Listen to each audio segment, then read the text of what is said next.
There's no feeling more intense than starting over. If you deleted your homework the day before it was due, as I have, or if you left your wallet at home and you have to go back after spending an hour in the commute.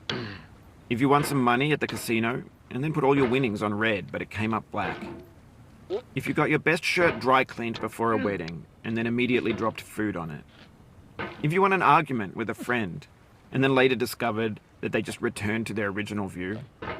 Starting over is harder than starting up.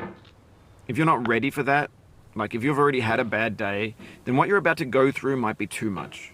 Feel free to go away and come back. I'll be here. Alright, thanks for coming with me on this trip. I'll understand if you have to take a break at any point. Just find a safe place to stop and quit the game. And don't worry, I'll save your progress, always. Even your mistakes. This game is a homage to a free game that came out in 2002, titled Sexy Hiking. The author of that game was Jazuo, a mysterious Czech designer who was known at the time as the father of B games. And B games are rough assemblages of found objects. Designers slap them together very quickly and freely, and they're often too rough and unfriendly to gain much of a following. They're built more for the joy of building them than as polished products. In a certain way, Sexy Hiking is the perfect embodiment of a B game. It's built almost entirely out of found and recycled parts, and it's one of the most unusual and unfriendly games of its time. In it, your task is simply to drag yourself up a mountain with a hammer. And that act of climbing, in the digital world or in real life, has certain essential properties that give the game its flavor.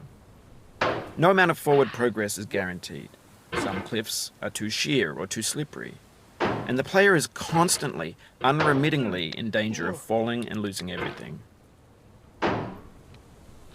Anyway, when you start Sexy Hiking, you're standing next to this dead tree that blocks the way to the entire rest of the game.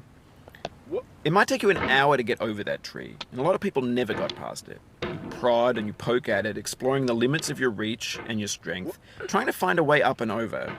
And there's a sense of truth in that lack of compromise.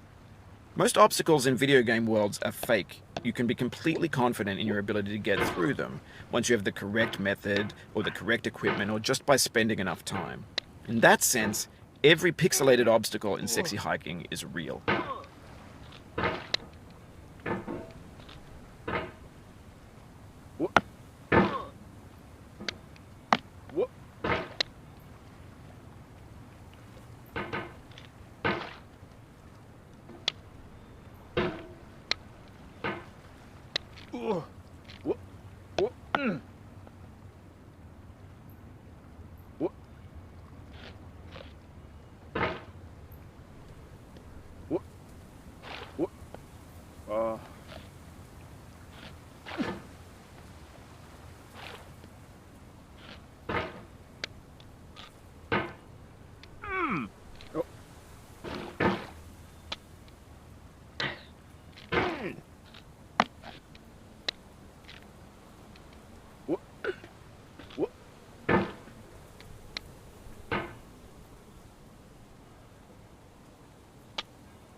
The obstacles in Sexy Hiking are unyielding, and that makes the game uniquely frustrating.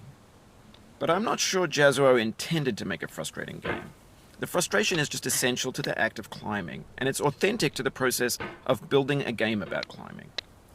A funny thing happened to me as I was building this mountain.